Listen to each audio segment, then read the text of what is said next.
Capstone holidays இவங்களுடைய summer சேலில் இப்போ special ஆஃபராக Singapore, Malacca, Kuala Lumpur அப்படின்னு எல்லாத்தையும் கவர் பண்ணி 5 nights 6 days கொண்ட ஒரு குரூப் டூர் பேக்கேஜுக்கு பெர் பர்சன் இவங்க 84,999 சார்ஜ் பண்ணுறாங்க. அடிஷனலாக 2 days லங்காவையும் சேர்த்து நீங்கள் எக்ஸ்ப்ளோர் பண்ணணும் அப்படின்னா 99,999 இவங்க சார்ஜ் பண்ணுறாங்க. இதிலேயே உங்களுடைய Singapore visa, flight tickets, private transfer, hotel accommodation, breakfast, lunch and dinner, dedicated tour manager, all entry ஃபீஸ்லேருந்து வாட்டர் பாட்டில் வரைக்கும் எல்லாமே இதிலேயே கவர் ஆகிடும். இவங்ககிட்டயே 3 nights 4 daysக்கான ஒரு மலேசியா குரூப் டூர் பேக்கேஜ் 44,999க்கும் 4 nights 5 daysக்கான தாய்லாந்தில் புக்கட் அண்ட் கிராபியை மட்டும் தனியாக எக்ஸ்ப்ளோர் பண்ணக்கூடிய ஒரு குரூப் டூர் பேக்கேஜ் 58,499க்கும் வியட்நாமில் 6 nights 7 days அப்படின்னு எக்ஸ்ப்ளோர் பண்ணக்கூடிய ஒரு குரூப் டூர் பேக்கேஜ் உங்களுக்கு 89,999க்கும் அவைலபிளாக இருக்குது. அப்புறம் என்ன, இந்த சம்மர் ஹாலிடேஸில் உங்களோட ஃபேமிலியோட ஒரு இன்டர்நேஷ்னல் ட்ரிப், அதுவும் அஃபோர்டபுள் காஸ்ட்டில் போகணும் அப்படின்னு காத்துட்ருக்க நபர்களாக நீங்கள் மேலே தர்ற நம்பருக்கு கேப்ஸ்டோன் ஹாலிடேஸுக்கு கால் பண்ணுங்கள். உங்களோட ட்ரீம் டெஸ்டினேஷனுக்கான டூர் பேக்கேஜை புக் பண்ணுங்கள். Hello viewers, welcome to filmi craft. நான் உங்கள் அருண். இந்த எபிசோடில் ரைட் 2 படம் எப்படி இருக்குது அப்படின்னு தான் இங்கே நம்ம பார்க்க போகிறோம். இந்த படத்தில் நம்ம கதாநாயகன் ஒரு நேர்மையான IRS ஆஃபீஸரு. இந்த பாகத்தை பொறுத்தளவுக்கு பணபலம், படைபலம், ஏன் பதவி அப்படின்னு எல்லாம் இருக்கக்கூடிய ஒரு மினிஸ்டர் பொசிஷனில் இருக்கக்கூடிய ஒரு நபர் கணக்கில் வராத கள்ள பணம், நகை, ப்ராப்பர்ட்டி அப்படின்னு எல்லாத்தையும் வாங்கி குமிச்சிருக்காரு அப்படிங்கிற விஷயம் தெரிஞ்சுக்கிட்டு அவர் வீட்டுக்கு ரெய்டு போகிறாரு நம்ம படத்துடைய கதாநாயகன். இதுக்கப்புறம் அவரே எதிர்பார்க்காம அங்கே அடுக்கடுக்காக அரங்கேறின சம்பவங்கள் தான் இந்த படத்துடைய மொத்த கதையை. இந்த படம் 2018 வெளியான ரெய்ட் படத்துடைய டைரக்ட் சீக்வல் தான். அந்த படத்துடைய கதைக்களம் முடிஞ்சு அதிலிருந்து 7 வருஷம் கழித்து இப்போ இந்த பாகத்துடைய கதைக்களம் ஆரம்பிக்கிறதாகத்தான் இந்த கதைக்களம் செட் அவுட் பண்ணப்பட்டிருக்கு. அந்த 2018 வெளியான ரெய்டு படம் ஏற்கனவே விமர்சனம் பண்ண படம் தான், ஒரு நல்ல படம் தான் அது.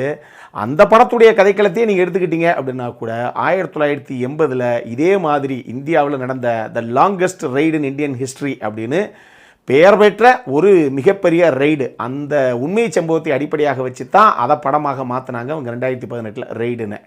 அந்த மாதிரி அதனுடைய தொடர்ச்சியாக 7 வருஷம் கழித்து கதைக்களம் நடக்கிறதாக இந்த கதைக்களத்தை இவங்க செட் அவுட் பண்ணியிருக்காங்க. அந்த படத்தை இயக்குன ராஜ்குமார் குப்தா தான் இந்த படத்தையும் இயக்கியிருக்காப்புல. இந்த படத்தை பொறுத்தளவுக்கு எனக்கு இந்த படத்துடைய செகண்ட் ஹாஃப் தான் ஓரளவுக்காவது என்கேஜிங்காக இருந்தது.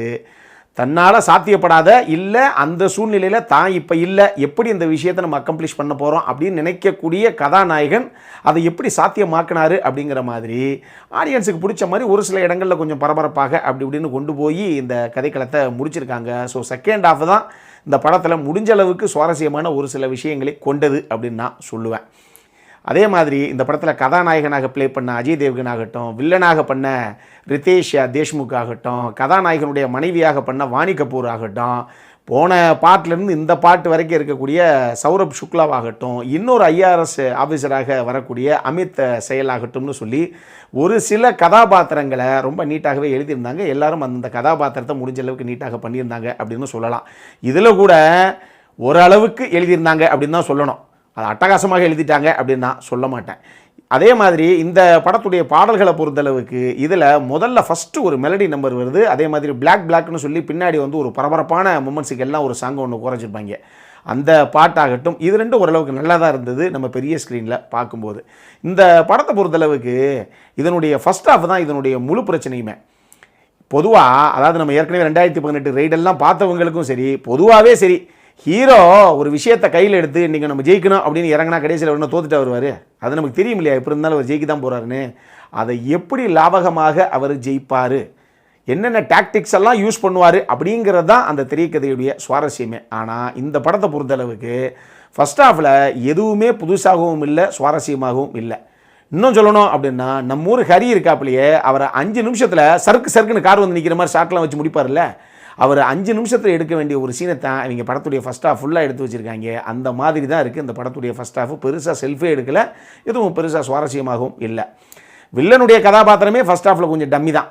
செகண்ட் ஹாஃபில் தான் ஓரளவுக்காவது பரவாயில்ல அப்படின்னு நம்ம சொல்ல முடியும். ஸோ அவருடைய கதாபாத்திரமே ஃபஸ்ட் ஹாஃபில் டம்மி அப்படிங்கும்போது அவர்கிட்டயே போய் ஒருத்தர் தோக்கறாப்ல அப்படின்னா இப்போ ஹீரோவுடைய கேரக்டராக இருக்குது எப்படி இருக்கும் அப்படின்னு பார்த்துக்கோங்க. அப்படித்தான் கதாநாயகனுடைய கதாபாத்திரம் சித்தரிக்கப்பட்டிருக்கு படத்துடைய ஃபஸ்ட் ஹாஃபில். அதனால் என்னங்க அது, இதே தான் அங்கேயும் பார்த்துட்டோம், இங்கேயும் வந்திருந்தாலும் ஒன்றும் பண்ணல அப்படிங்கிற மாதிரி ஒரு ஃபீல் தான் நமக்கு வருது.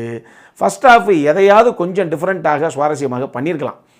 இன்னும் சொல்லப்போனால் கதையும் திரைக்கதையும் ஓரளவுக்கு ப்ரிடிக்டபுளாக இருக்குதுங்கிறதெல்லாம் இருக்கட்டும், படத்துடைய வெரி ஃபஸ்ட்டு மீட்டில், அதாவது ஹீரோ வில்லனுடைய வெரி ஃபஸ்ட்டு மீட்லேயே இவர் தான் வில்லன் அப்படின்னு பார்க்கும்போதே நமக்கு தெரியும். ஆனால் அவங்க இவர் வில்லன் கிடையாது அப்படின்னு ஆடியன்ஸ் நம்பணுங்கிற மாதிரி ஒரு சில சம்பவத்தெல்லாம் பண்ணி வச்சுருப்பாங்க. அது நீங்கள் படத்தை போய் பாருங்கள். ஆனால் முதல் சீன்லேயே இந்த ஆள் தாங்க கன்ஃபார்மாக வில்லன் அப்படிங்கிறது நமக்கு தெளிவாகவே தெரியும். அந்தளவுக்கு அந்த வில்லனுடைய கேரக்டராக கூட ரொம்ப ப்ரிடிக்டபுளாகத்தான் இருக்குது இந்த படத்தில். இந்த அளவுக்கு சீரியஸான ஒரு படத்தில் நம்ம தமன்னாவுடைய ஐட்டம் டான்ஸ் எல்லாம் உள்ளே எதுக்கு அப்படிங்கிற மாதிரி எனக்கு ஒரு ஃபீல் தான் வந்தது. செகண்ட் ஹாஃப் ஆரம்பித்த உடனே போதும் இப்போ என்ன ஃபஸ்ட் ஹாஃப் கொஞ்சம் தூங்கிட்டீங்க அவ்வளோதானே, கொஞ்சம் எந்திரிச்சு உட்காருங்க, இப்போ பாருங்கள் தமன்னா பாட்டை அப்படின்னு சொல்லி இன்டர்வல் முடிஞ்ச உடனே ஸ்ட்ரைட்டாகவே ஒரு 5 நிமிஷத்துக்குள்ளலாம் அந்த பாட்டு ஒன்று வந்துடும். ஒரு ஐட்டம் நம்பர் பாட்டு. அது காவாலா பாட்டில் தமன்னா போட்ட அதே ட்ரெஸ் தான். அதில் பச்சை கலரு, இதில் வேலை கலர், அவ்வளோதானே தவிர மற்றபடி ட்ரெஸ்ஸு கிழிஞ்சது தான். அதே மாதிரி தான் அந்த ட்ரெஸ்ஸு. அதை போட்டு ஒரு பாட்டு, காவாலா மாதிரி ஆஜ்கி ராத் மாதிரியே ஒரு பாட்டு அப்படியே செட் அவுட் பண்ணணும் அப்படிங்கிறதுக்காக, ரசிகர்களை குதூகலப்படுத்துறதுக்காக அப்படி ஒரு பாட்டை வச்சுருக்காங்க.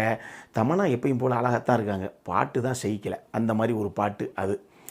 மொத்தமாக இந்த படம் எப்படி இருக்குது அப்படின்னு கேட்டிங்கன்னா, பெருசாக ஒன்றும் இல்லாத ஒரு ஃபஸ்ட் ஹாஃபு, ஓரளவுக்கு சுவாரஸ்யமான ஒரு செகண்ட் ஹாஃப், ரெண்டும் சேர்ந்தது தான் இந்த ரெய்ட் 2.